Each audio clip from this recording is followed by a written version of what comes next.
हिरण्मयी अरणि याभ्यां निर्मन्थतामश्विनौ तन्ते गर्भं हवामहे दशमे मासि सूतये यथाग्निगर्भा पृथिवी यथा द्यौरिन्द्रेण गर्भिणी वायुर्दिशां यथा गर्भो एवं गर्भं दधामि ते असाविति हिरण्मयी अरणि याभ्यां निर्मततामश्विनौ तं ते गर्भं भवामहे दशमे यासि सूतये यथाग्निगर्भा पृथिवी यथा द्यौरिन्द्रेण गर्भिणी वायुर्दिशां यथा गर्भो एवं गर्भं दधामि ते असाविति। हिरण्मयी माने ज्योतिर्मयी अरणि के समान अरणि है। याभ्याम निर्मंथताम अश्विनौ जिनके द्वारा, तो अश्विनौ माने जिसको अश्विनी का क्या कहते, सूर्य चंद्रमा, हिलिया तो पूर्व मंत्र में टीका में अंतिम अश्विनौ देवो सूर्या चंद्रमसौ स्वकीय रश्मि मालिनौ तव गर्भम तदात्मना स्थित्वा समाधत्ता, पूर्व मंत्र के अंत में आया था। अश्विनौ का अर्थ वहां ये लिए थे कि सूर्य और चंद्रमा, वे जिन दोनों के द्वारा जो है सूर्य और चंद्रमा आपके मंथन करे, निर्मंथता याभ्याम निर्मंथताम गर्भम अश्विनौ निर्मथितवंतौ, जिसके द्वारा अग्नि को प्रदीप्त किए थे वे दोनों ने। तम यथाभूतम ते गर्भम हवामहे ददावहै इत्यर्थ, धारण कराता हूं। किस लिए धारण करा रहे हो जी? ताकि 10वें महीने में जाकर के प्रसूति हो जावे। दशमे मासी सूतये यथा अग्निर गर्भा पृथ्वी, जैसा पृथ्वी के गर्भ में अग्नि है। द्यौर इंद्रेण गर्भिणी, इंद्रेण मैंने सूर्य, जैसे द्युलोक सूर्य रूपी गर्भ से गर्भित है। उसे वायु दिशा में था गर्भ, दिशाओं के जैसे वायु गर्भ है। एवं ते गर्भम ददामी, वैसे ही मैं तुम्हारे गर्भ में धारण करता हूं। असौ ऐसा करके पति बोल रहा है, असौ करके पत्नी का नाम ले लेगा। भाष्यकार तरीके अंते नामा गृह्णाति असौ इति तस्याः, तस्याः पत्न्याः, पत्नी के नाम को असौ के जग पर अंत में ग्रहण करेगा, इस मंत्र को बोलते हुए। टीकाकार पूरे मंत्रार्थ संक्षेप कर दे रहे। ज्योतिर्मयी, हिरणमयी का अर्थ कर दिया ज्योतिर्मयी, ज्योतिर्मय, हिरणमयी का अर्थ है ज्योतिर्मय। अरणि वारणि प्राग आसतु, पहले अरणि के समान अरणि मान लिया जाता है।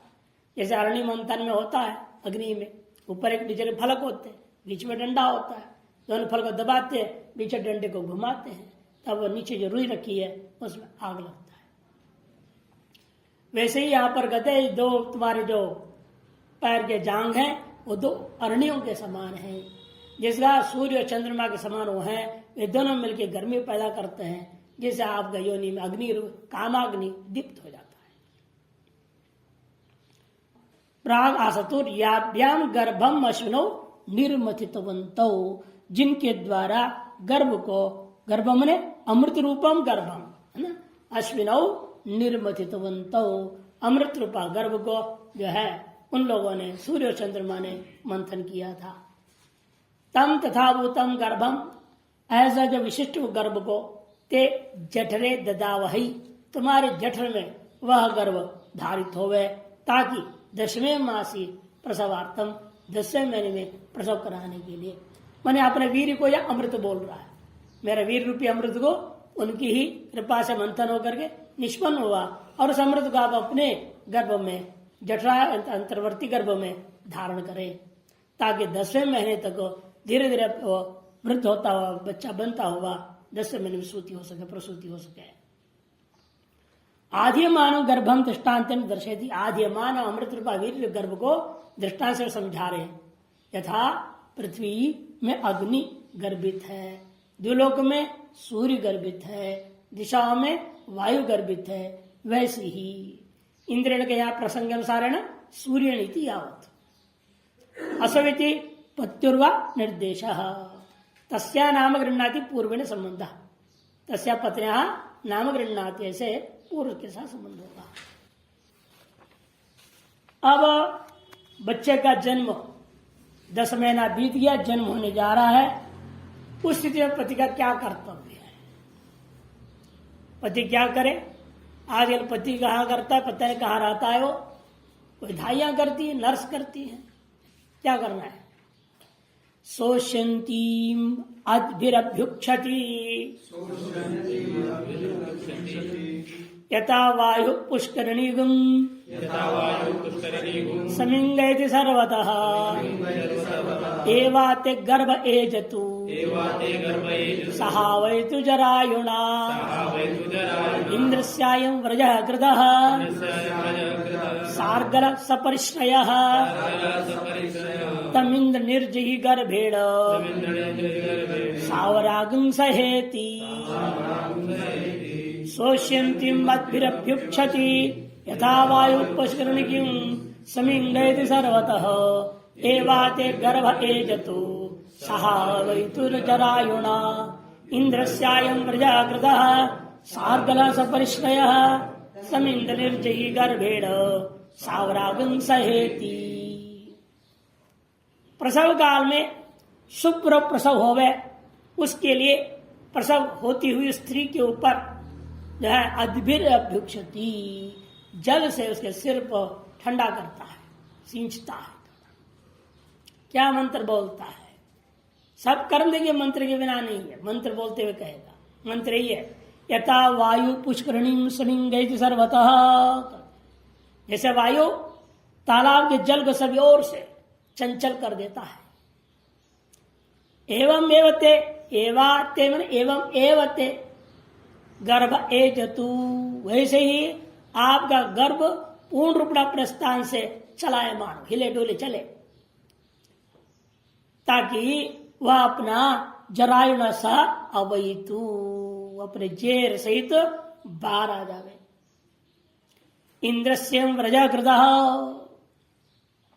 और प्रसूति वायु रूपा इंद्र के लिए ये योनि ही मार्ग बना हुआ। व्रज बने व्रजगतो मार्ग कृतः सार्गल सपरिश्रय, सार्गल सपरिश्रय, अर्गला मने चाबी जैसा होता है, ताला, कुंडी लगा देते, ताला लगा देते। आज तो कुंडी उंडी नहीं, सीधे ताला लग जाता, लॉक। सार्गल की व्याख्या कर दिया सब परिश्रय,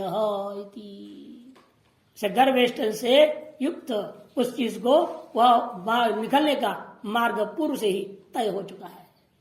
तम इंद्र निर्जहि गर्भेण, हे इंद्र अब उस मार्ग पर पहुंच जाइए और गर्भ को उस मांसपेशियों के साथ सावरंग स गर्भेण निर्जही, आवरण सहित जरायु जना, जरायु रूपी आवरण रखता है, ऊपर चर्म वेष्टन है, उस वेष्टन के सहित जो है इस पूरे गर्भ को अब बाहर निकाले। यह प्रार्थना करते हुए उसके सिर पर ठंडा ठंडा जल थोड़ा सींच दिया जाता है, ताकि वह उस समय विशेष दर्द गर्मी सब होता है उसके शरीर में, पूरा पसीना पसीना हो जाता है। जैसे सिर पे हो हाथ मारेगा जल से छींट करके, उससे उसका आराम मिलता है, थोड़ा आसान से प्रसव हो जाता है। भाष्यकार ज्यादा कुछ अर्थ करते नहीं। शोषंतीम अतिभिर अभ्युक्षति, अभिसव प्रसव करता हुआ उस स्त्री के ऊपर जल से सींचता है। प्रसव काले सुख प्रसवनार्थम अनेन मंत्रेण, प्रसव काल में सुख प्रसव करने के लिए इस मंत्र के द्वारा जल का सिंचन करता है। यथा वायु पुष्करणीम समिंगयति सर्वथा, जैसे जो वायु है पुष्करणी माने तालाब, उसको चारों तरफ से हवा के माध्यम से उसे तरंग पैदा कर देता है, हिला देता है, चलायमान कर देता है। ठीक उसी प्रकार से एवाते गर्भ एजतु इति, उसे तुम्हारा गर्भ भी प्रचलमान हो, चलायमान हो, ताकि निकलने की तैयारी हो जाए। मंत्रार्थ नीचे आंतरिकार विस्तार दे रहे हैं। समिंगयति सर्वोपघातम अकृत्व चालयति, स्वरूपतः किसी प्रकार का हानि पहुंचाए बिना चलायमान होना। जैसे तालाब का जल है, सर्वप्रत जल वैसे के वैसे रहेगा ना, सर्वप्रत जल में कोई हानि नहीं है, किंतु वो जल हवा के कारण से तरंगायमान हो जाता है। तो तरंगायमान होना, चलायमान होना वायु के माध्यम से, तालाबस्थ जल की जलीय जो मर्यादा व्यवस्थित है उसका भंग किए बिना ही होता यथा, उसी प्रकार से आपके गर्भ में किसी प्रकार का अंग प्रत्यंग के हानि हुए बिना ही गर्भ प्रचलन होकर वापस बाहर आनी चाहिए। इस तरह से प्रार्थना करते हुए चालित्य तत् एवाते मन एवं एव तव, एवा छांदस प्रयोग हुआ है, एव के एवा मन एवं एव तव, ते मने तव सर्वघातम अकुर्वन, सर्वत किसी प्रकार का, न मां को न बच्चे को, किसी को किसी प्रकार का भी हानि किए बिना, कुर्वन एजत गर्भश्चलतु, यह गर्भ जो है चलायमान हो गए। जरायुना गर्भवेष्टन मांसखंडेन, जरायु क्या है? गर्भवेष्टन रूपा मांसखंड विशेष है, उसके साथ उसके सहित अवैतु मन निर्गच्छतु, बाहर निकल जावे। इंद्रस्य प्राणस्य अयम व्रजो मार्ग हो, वह जो इंद्र है प्राण है बालक रूपेण, उसके निकलने का यह मार्ग है। सर्ग काले गर्भाधान काले वा कृत, जो सृष्टि काल में निर्माण किया गया था, यह गर्भाधान काल में वीर जाने का रास्ता वही थी, ऐसे निकलने का भी रास्ता वही है। वीर बन के एक बूंद पर के अंदर गया और बच्चा बन के बाहर आ रहा है, बाहर आने कोई और रास्ता नहीं, जिस रास्ते से गया उसी रास्ते से लौटेगा।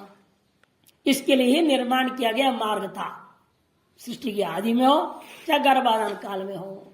सार्गल इत्यस्य व्याख्या सपरिश्रय इति, सार्गल का ही व्याख्या है सपरिश्रय, माने परिवेष्टनेन जरायुना सहित इत्यर्थ। अर्गला लॉक क्या है वहां पर? गर्भवेष्टनी उसका लॉक जैसा, उस थैली में पड़ा हुआ बच्चा, थैली में बंद है, उसके नाल काटते हैं, उसको निकाल देते हैं गर्भवेष्टन को। तो इधर सार्गलिति परिवेष्टन जरायुना सहित इत्यर्थ।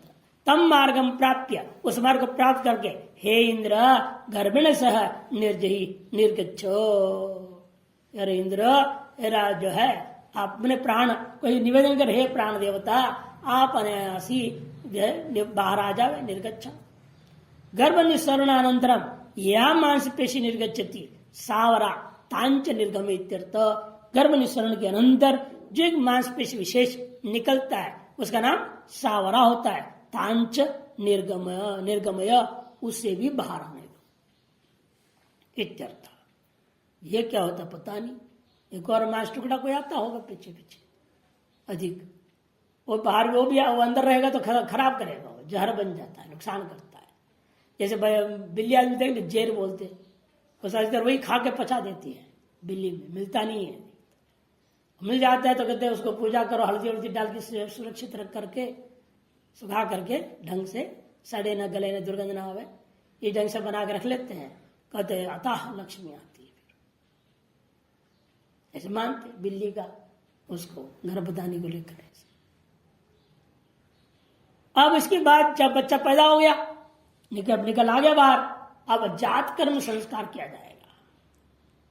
अथा जात कर्म, भाष्यकार इस तरह का जात कर्म संस्कार का विधान करते हैं। बच्चा पैदा होने के तत्काल ही किया जाता है, यानी कि 2, 4, 6 दिन बाद नहीं है, 1 दिन बाद भी 5 मिनट बाद ही करना है। उसने गर्म पानी से बच्चे धोधा देते हैं, धोधा करके उसके हाथ में दे देंगे। क्या करना होता है, कैसे करना होता है, वर्णन कर रहे हैं।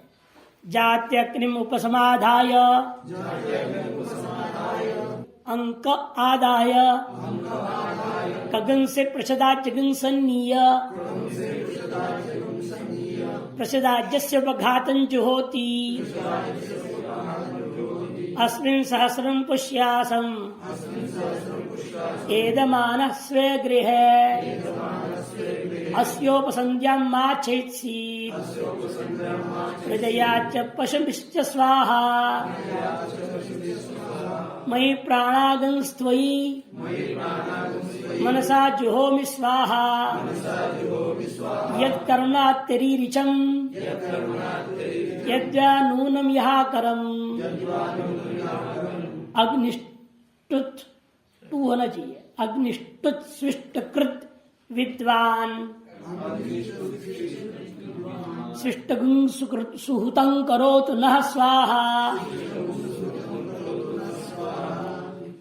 जाते अग्निमुपसमाधाय अंक आधाय कगन से प्रचदाजगन सन्नीय प्रचदाज्यस्य उपघातं ज्योति अस्मिन् सहस्रं पुष्यासम् एदमानस्वे गृहे अस्योपसंज्ञां माच्छेत्सि प्रजया च पशुभिश्च स्वाहा मयि प्राणागंस्त्वयि मनसा जुहोमि स्वाहा यत्कर्मणात्यरीरिचं यद्वा नूनमियाकरम् अग्निष्टुत सृष्टकृत विद्वान् सृष्टगुं सुहुतं करोतु न स्वाहेति।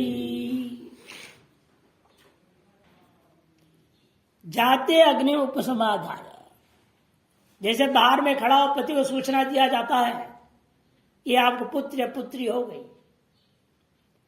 तुरंत उसका काम है स्मार्त अग्नि वही स्थापना कर देगा।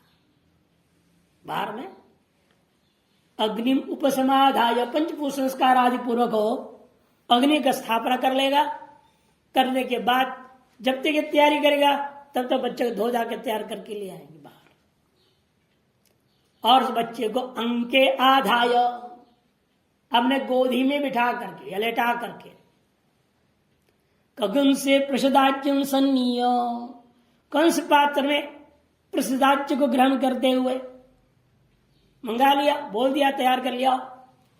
प्रसदाज्य और कुछ नहीं है, जो है दही मिला हुआ घी, उसको प्रसदाज्य कहते हैं। वो मंगा लिया, फिर प्रसदाज्य से उपघातन जो होती, प्रसदाज्य से ही बार बार कितनी आहुति है यहाँ, 1 2 3 तीन ही आहुति, 3 मंत्र स्वाहांत है कि नहीं, 3 मंत्र से आहुति देगा। उपघात मैंने बारंबार आभिक्षण्यम पौन पुण्यम है ना, विवक्षित है।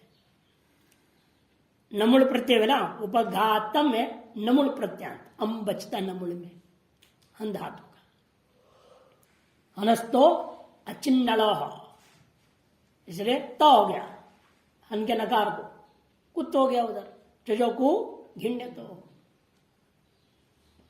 इस तरह से करके उपघातम बनाया है, इसलिए आभिक्षण्य अर्थ 3 बार में आहुति देगा।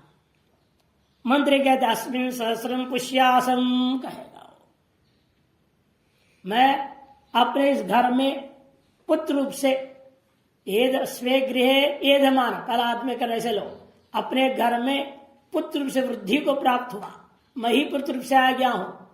किस लिए आया हूं मैं, कहते सहस्रम पुष्यासम अस्मिन् स्वे गृह पुत्र रूपेण एधमान सन सहस्रम पुष्यासम, सहस्रों मनुष्यों को भरण पोषण आदि के माध्यम से उपकार करने वाला हो जाऊं, उसके लिए आया हूं। और अस्योपसंध्याम माच्छेत्सि, मेरी संपत्ति में पूजा और पशुओं की कमी न रहे और उसका विच्छेद न हो। प्रजया च पशुभिश्च उपसंध्याम मां चैत्सी, प्रजा पशु आदि सहित तो मेरी यह धन संपत्ति जो है पूजा आदि पशु पूजा के लिए उपयोगी है ना, वो इसलिए पशु आदि प्रजा पशु उनका संतति का विच्छेद न हो गए।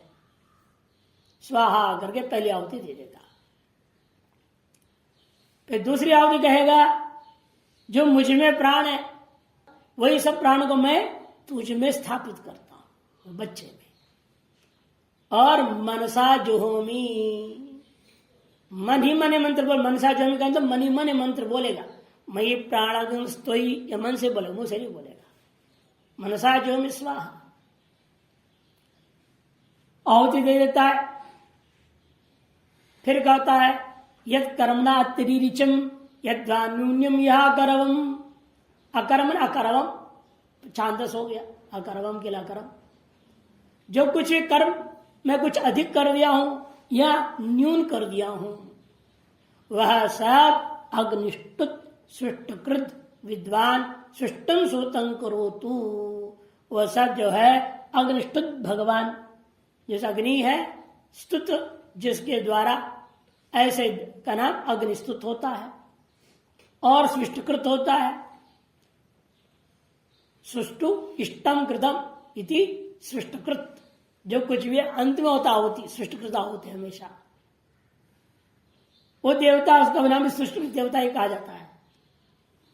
उसको जानने वाला विद्वान, अनुष्ठेय कर्म के साथ कुछ अधिक या न्यून कार्य किया होगा तो मेरे उस कर्म को जानने वाले आप अग्निदेव और अभिष्ट प्रदान करने वाला आप स्वेटकृत देव, आप दोनों के दोनों साधक होकर के हमारे न्यूनात्र दोष को दूर करता हुआ सुहुतम करोतु, वो सम्यक सुहुत हो ऐसा आप करें, ऐसे उनसे प्रार्थना किया। न स्वाहा, हमारे इधर कृत उस सिस्टम को सुहुतम करोतु स्वाहा, 3 मंत्रों से आहुति देता है। भाष्यकार कहते हैं अथ जात कर्म जात्य अग्नि उपसमाधाय, जैसे जन्म हुआ सूचना मिलती ही अग्नि का आधान कर देगा वो। अंके आधाय, अंको सप्तमी अंके, ये जो याद शकार लोप हो गया, आपने गोदी में बिठा लिया, मैंने लेटा दिया। पुत्रम, किसको का अंक में, पत्नी को नहीं पुत्र को। पुत्रम अंके आधाय कंसे प्रसिदाज्यं सन्नीय संयोज्य, दधि घृत प्रसाद्य, दधि से मिश्रित घृत का नाम प्रसाद्य, उसका उपघातम माने ज्योति, बारंबार 3 आहुतियों में आधान आहुति प्रदान करेगा, हवन करेगा। अस्मिन् सहस्रम इत्याद्य आवापस्थाने, अस्मिन् सहस्रम इत्यादि मंत्र के द्वारा आवापस्थान में आहुति विशेष प्रक्षेप के योग्य प्रदेश विशेष में वह आहुति देता है। कई बार पहले भी आ चुका, आवापस्थान कहते हैं हवन कुंड का बीचों बीच के स्थान जाग्नि दे दीप्यमान हो रहा है, तेजी से दीप्त होकर जल रहा है, कि उसके उत्तर और दक्षिण भाग में आघार नाम के 2 आहुति जाते हैं। आघार नाम की उत्तर और दक्षिण में आहुति हो जाता है। उन दोनों आहुतियों के बीच के जो क्षेत्र मुख्य अग्नि है उसको आवापस्थान कहते हैं, वहीं पर आहुति दिया जाता है, ये कहते हैं। नीचे मंत्रार्थ कर रहे देखिए, घृत मिश्रम दधि प्रसदाच्यम इत्युच्यते है, उपघातम इति आभीक्ष्ण्यम, देखो आभीक्ष्ण्य मूल है, इसे पौन पुण्यम इति अर्थ विवक्षितम भवति। प्रसदाज्यस्य अल्पम अल्पम आदाय पुनर्ज्योति, ये इसका अर्थ हुआ। प्रसदाज्य के थोड़ा थोड़ा लेकर के 3 बार में पूरा आहुति देगा। अस्मिन स्वे गृहे, गान में पूरे की बोल रहे, मेरे अपने इस घर में पुत्र रूपेण वर्धमान, पुत्र रूप में खुद ही वृद्धि को प्राप्त करता हुआ, मनुष्याणाम सहस्रम पुष्यासम, अनेक मनुष्य पोषको भूयासम, अनेक मनुष्य आदियों का पोषण करने वाले मैं होऊंगा। अस्य मत पुत्रस्य उपसंध्याम संततौ प्रजा पशुश्च सह श्रीर मां विच्छिन्ना भूयात, इसे मेरे इस पुत्र का उपसंध्या में संतति में, संपत्ति का संतति में जो है कि संतति में पुत्र रत्न कहा जाए, पुत्री रत्न ये बोला जाता, रत्न है वो, धन है वो उसमें, और पशु सहित तो श्री का लक्ष्मी का कोई कमी न होवे। अस्मिनिति मई पितरी में ये प्राण, मुझ पिता में जो प्राण संति तान मधुरूपी पुत्रे त्वयि पुत्रे, मुझे तुझ पुत्र में मनसा समर्पयामि, मन से समर्पण करता हूं, ये कहते हुए मन से मंत्र बोलता स्वाहा करेगा। यद कर्मण अतिरिचम, सीधा अतिरिचम की व्याख्या, अतिरिचम ने अतिरिक्त कृतवान, अधिक कर बैठा। आदमी होता है खुशी खुशी पता नहीं क्या क्या कर देता है, ज्यादा कर देता है, फालतू का कर्म कर रहा है, करते कर ज्यादा ही कर देता है, अति कर देता है। अब देखते हैं ना, हम लोग देखते हैं हवन करवाते पंडित लोग भी, उनका नजर रहता है, पंडितों का मंत्र बोलते कंठस्थ रहता है, अधिकतर तो बोलते रहता है, या जब करके श्वास बोलना होता है ना, जब करते रहते श्वास बोलते रहता है, उनकी नजर किस पे रहता है? सामग्री का थाली पे रहता है, कितनी सामग्री बाकी है, उनकी दृष्टि उसी में रहती है, कितनी है। और किसकी थाली में कितनी है, उसी हिसाब से स्वाहा खत्म कर देगा। माल पूरा हो गया बोल देगा। अब सामग्री में ज्यादा से ज्यादा डाल के खत्म कर दो, क्या करे। और आप बोलते रहे श्वास बोलते रहे, सामग्री नहीं रहेगी तो आगे देखे ना, सृष्टि करना, पूर्णावती करना, सब करना है, ये उसकी दृष्टि केवल उसी पे रहती है।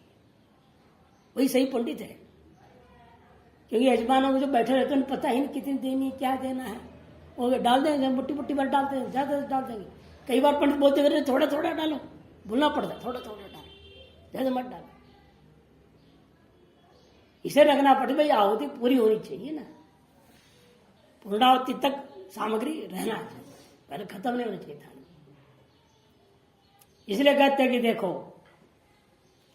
तो कभी ना हो मई पितरी ये प्राणा संति तान पुत्रित्व इत्यादि अरिचम ने अतिरिक्त कृतवान अस्मि, यह कर्मणि अकरम माने अकरवम, इस कर्म में कुछ अधिक कर दिया हो या कुछ न्यून भी कर दिया गया हो, तत्सर्वम विद्वान, इन सबको जानने वाला आप कौन, अग्नि स्विष्टम, अग्नि देवता सृष्टं करोति, सुइष्टम शोभनम इष्टम इति सृष्टम करोति इति सृष्टकृत भूत्वा, सृष्ट देवता होकर के सृष्टम अनधिकम सुसुहतम अन्यूनम च अस्माकं करो, तो मेरे जो सृष्टकृत कर्म में न्यूनाधिकता है उसको दूर करके सृष्टु हवन होम कर देवे, आप करें, ऐसे उसे प्रार्थना किया, स्वाहा कर देता है। फिर क्या करता है, बच्चे को उठाता है, बच्चे को उठा करके उसे कान में बोलता है, वाक वाक, दोबारा बोलेगा वाक वाक, फिर तीसरी बार बोलेगा वाक वाक। वही आरंभ कर रहे, क्या तात्पर्य उसका, जात कर्म संस्कार के अंतर्गत ये सब कार्य हो रहा है। अथा से दक्षिण कर्णम अभिनिधाय वाग वाग अथ दधि मधुघृतं सन्नीय अनंतरहितेन जात रूपेण प्राशयति, भूस्ते दधामि भुवस्ते दधामि स्वस्ते दधामि भूर्भुवः स्वः सर्वं त्वयि दधामि इति। अथा से दक्षिणं कर्णम अभिनिधाय वाग वाग अथ दधि मधुघृतं सन्नीय अनंतरहितेन जात रूपेण प्राशयति, भूस्ते दधामि भुवस्ते दधामि स्वस्ते दधामि भूर्भुवः स्वः सर्वं त्वयि दधामि इति। उसके अनंतर माने सृष्टकृत होम करने के अनंतर के बाद पिता बालक के दक्षिण कर्ण में विनिदाय, दाहिने कान को अपने मुख के पास ले जाकर के 3 बार कहे, त्रिर माने सुच प्रत्यांत है ना, त्रिर, इसलिए 3 बार बोलता है। क्या बोलता है, वाग वाग, ऐसे 3 बार बोलेगा, अर्थात 3 वेदों को कह रहा है वो। 3 बार वाग का मतलब शब्दमयी वेद, यह तुम्हारे कर्णों में जन्म सी समय से ही पढ़ना शुरू हो जावे। नहीं तो सिनेमा गाना सुनेंगे बच्चे, आजकल तो मोबाइल ऑन कर देते, स्वयं सब कुछ कर लेते हैं और सिनेमा गाना सुनते रहते हैं, खेल खेलना शुरू कर देते, गेम्स। इसलिए पिताजन बोलते हैं ना, वाक वाक बोलते नहीं। इसे घर में जो माता करती रहती यूं करते तो वही आदत उसको अंदाज होता है, जन्म से ही हो जाता है। जो गर्भकाल में माता का अभ्यास है उस पर निर्भर है बच्चा कितना कैसे होता है, किस ढंग का बनेगा। अच्छा, पिता कह देता कम से कम हाँ जो गड़बड़ी से गड़बड़ी अब तो सुन ले, तो केवल श्रुति सुनना, वेदों को सुनना, इसे कहते वाक वाक वाक 3 बार बोलेगा। फिर क्या करेगा, दही मधु घृत, दही मधु और घृत, इन 3 को सन्नीय एकत्र करके, घी मधु, मधु मने गया आपका शहद और घी, इन 3 को सन्नीय अनंतरितेन, बिना कोई व्यवधान के, कपड़े आदि को ढके बिना, हाँ अनंतरितेन जात रूपेण, उस बच्चे के साथ में, बच्चे और अपने पीछे कोई कपड़ा आदि ऊपर से ढकना होगा, कुछ नहीं, खुले सब देखे, कोई दिक्कत नहीं, सबके देखे देखे में उसके मुख में ये चीज 4 आहुतियों के रूप में खिलाना है। घी, दही और शहद 3 को मिला करके थोड़ा थोड़ा ही मिलाना है, ज्यादा नहीं, इसको मुंह में चटाना है। ज्यादा तो डाल नहीं सकते, बच्चा भी पैदा हुआ है। भूस वो अनंत रीते ने बनाओ, भाष्य में ठीक है, अनंत रीते नहीं, देखो भाष्य में अगले पन्ने का शुरू में ही है, घृतम सन्नीय अनंत रीते न, मूल में पाठ अशुद्ध है, वो ठीक नकारिक जोड़ लेना, अनंत रीते न, ये पाठ बना लेना। 4 आहुति है, भूस्ते ददामी, भुवस्ते ददामी, स्वस्ते ददामी और भूर्भुवः सर्वम त्वयि दधामी। बालक को चटा देगा। मंत्रार्थ में तुझ में भूलोक की स्थापना करता हूं, भुवरलोक की मैं स्थापना करता हूं, स्वर्लोक की मैं स्थापना करता हूं और तीनों लोक में सकल जीवादियों के सहित सभी लोगों की तुझ में मैं स्थापना कर देता हूं। ऐसे स्थापना करता है उसके अंदर में, इसके माध्यम से। अथा से दक्षिणं करणम अभिनिधाय स्वमुखम वाग वाग इति विजय त्रिजपेत। दक्षिणम करणम अभिनिधाय किसके पास लाता है? स्वमुखम, अपने मुख में पास लाता है, उसके कान को। तो बच्चा तो आ नहीं सकता, उठा लेगा और अपने मुख के पास में लगा उसके दाहिने कान को, ताकि सीधे नजदीक से सुना सके। क्या सुनाना है? वाग वाग ऐसे त्रिजपेत, 3 बार जप करे। उसका अर्थ नीचे देंगे अनुग्रह के त्रैलक्षण वाक त्वयि प्रविशतु इति। जप तो अभिप्राय, जपते वक्त मन में ये अभिप्राय रहेगा, त्रय विद्या जो ऋग्वेद जो सामवेद रूपा है, यह वांग्मय जो शब्द राशि है वही तेरे कान में सदा प्रवेश हो गए। इस भाव से वाक वाक्य से 3 बार बोलेगा। एतेर मंत्रेर्च भूस्ते ददामित्याद्वित इति शेष। भाष्यकार के घृतम सन्नीय अनंत रीतेन अव्यवहितेन, देखो घृतम दधि घृतम इत्यादि, दधि मधु घृतम मैंने 3 चीज लिया था। अतः दधि मधु घृतम सन्नीय मन इकट्ठा करके, सन्नीय माने एकीकृत्य टिप्पण है। अनंत रीतेन मैंने अव्यवहितेन, बिना कोई कपड़े आदि से ढके बिना, व्यवधान के बिना। हिरण्येन प्राशयति, इसलिए कहते हैं, ये जान के कहा है क्योंकि जब उपनयन संस्कार होता है उसे पिता पुत्र के मुख में, कान में, और आचार्य पिता के कान में, आचार्य पिता को सुनाएगा, पिता पुत्र को सुनाएगा, गायत्री को उपदेश किया जाता है।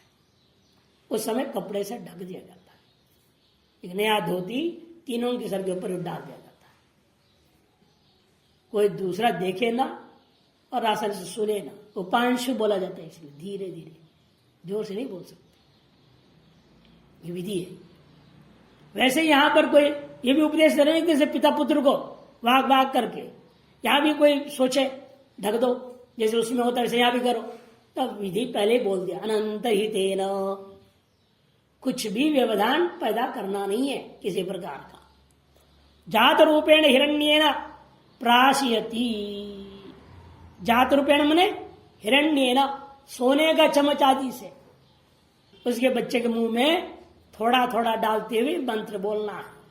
एतेर मंत्रेर प्रत्येकम, इन मंत्रों के द्वारा, प्रत्येक मंत्र के द्वारा एक एक बार उसको डालना, 4 बार में थोड़ा थोड़ा चटा देना है।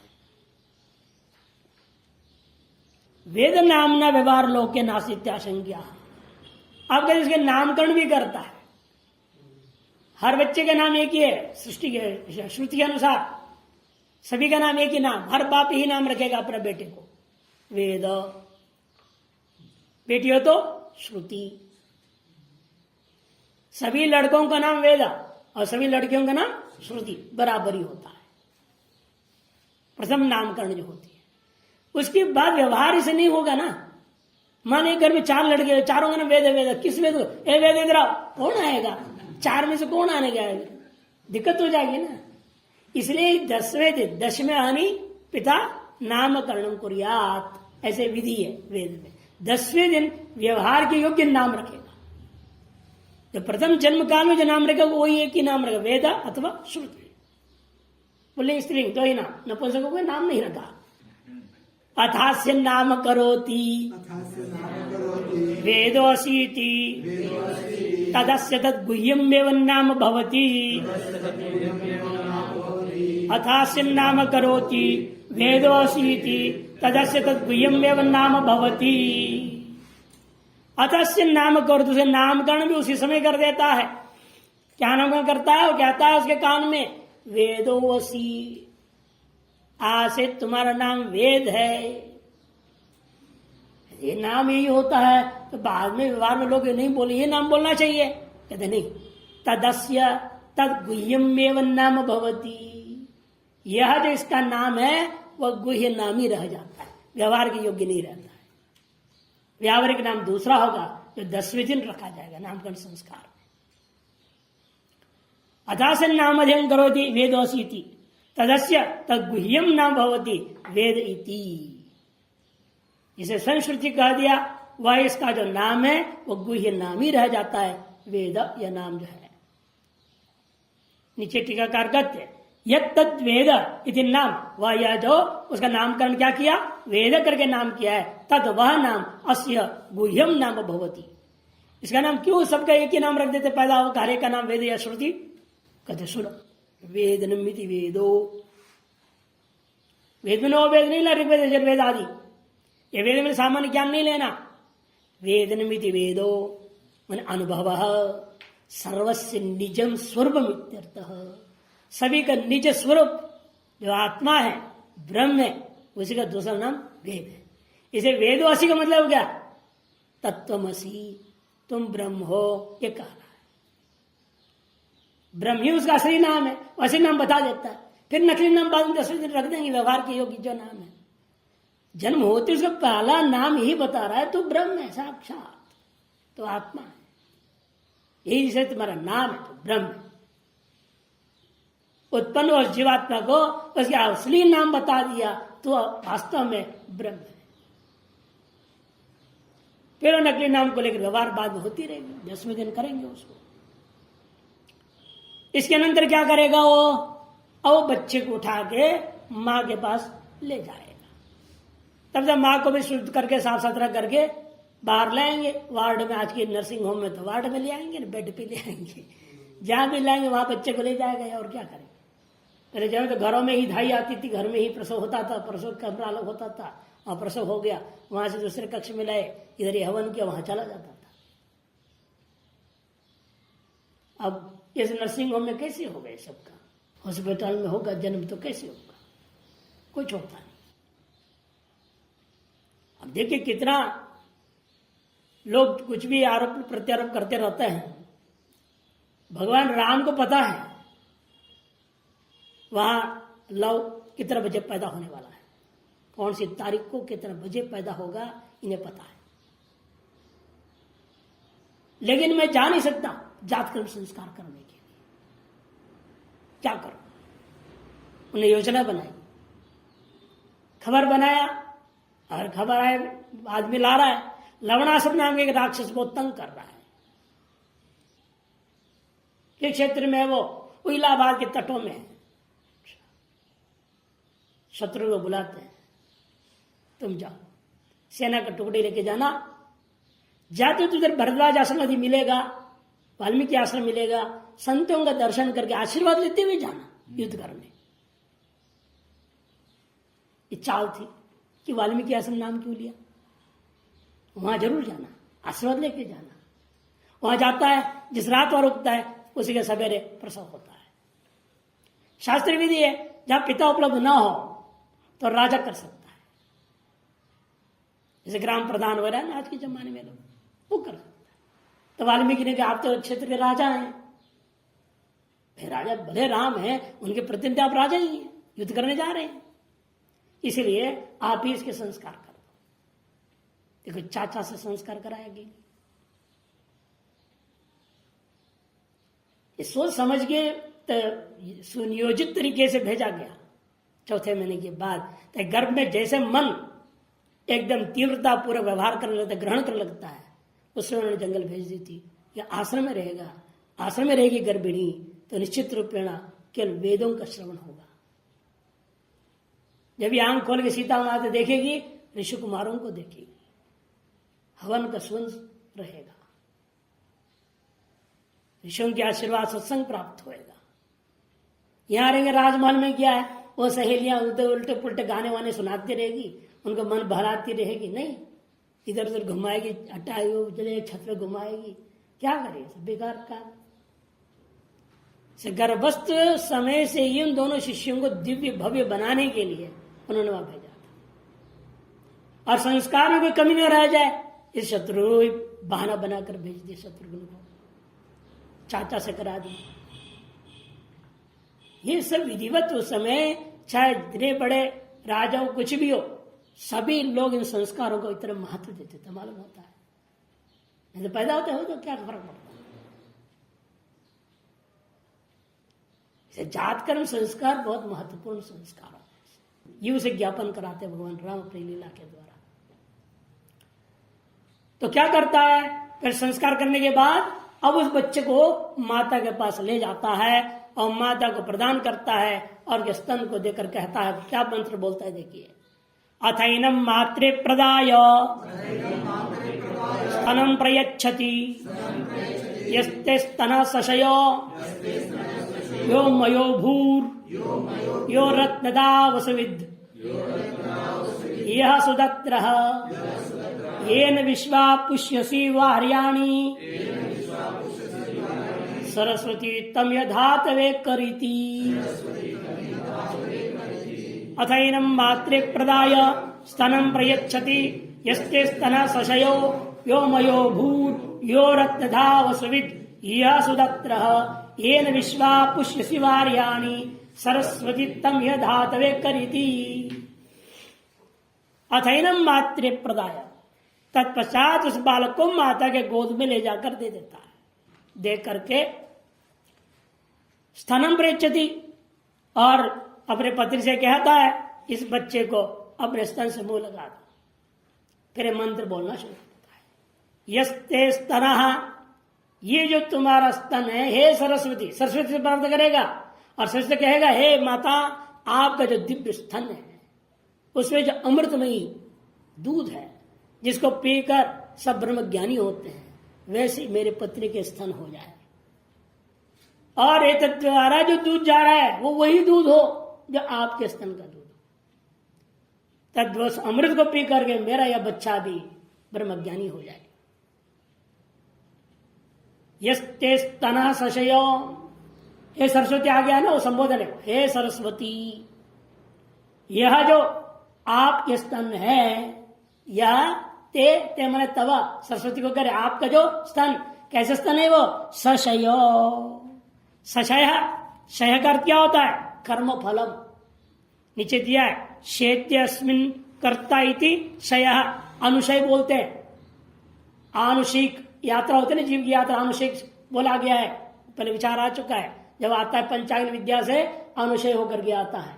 शय मने जीवों का अपना कर्म जो छिपा पड़ा है, सोया पड़ा है, इसे सिंह धातु से बनाया, अनुशेरति शेत्यस्मिन कर्ता इति शय मैंने कर्म फलम, सशय मैंने कर्म फल से युक्त है, जो ऐसा आपका स्तन है।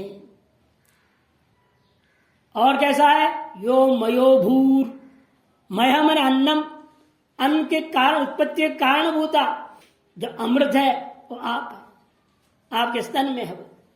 यो रत्नधा वसुविद, जो रत्नों की खानी के जैसे है, इन संपूर्ण धन का जानने वाला है, यह सुदत्र और उदार दाता है, ऐसे गुणों से संपन्न, इस तरह का विशेषण है सारी चीजें। येन विश्वा पुष्य से वार्याणी, जिसके से तुम समस्त वर्णीय वस्तुओं का पोषण करती हो, तम यह, वह जो स्तन को, अपना जो स्तन को, यह मेरे इस पत्नी के स्तन में धातवे, जो अब बच्चे को दूध पिलाने वाली है, उसमें अगर उसमें आप आधान कर दें, मैंने अपने स्तन के समान इसके भी स्तन को दिव्य बना देवे, ताकि उसको जीवनार्थ उस स्तन को पान करके इस मेरे पत्नी के माध्यम से ये जो जीवात्मा है अभी दिव्य ज्ञानवान पुरुष हो जाए। इस तरह मंत्र पाठ करते बालक के मुख में स्तन देना चाहिए। भाष्यकार अथनिम मातृ प्रदाय स्वांक तनयम, अपने अंक में जो गोदी में जो था बच्चे को अब मातृ माता को देकर के स्तनम प्रचति यस्य इत्यादि मंत्रेण।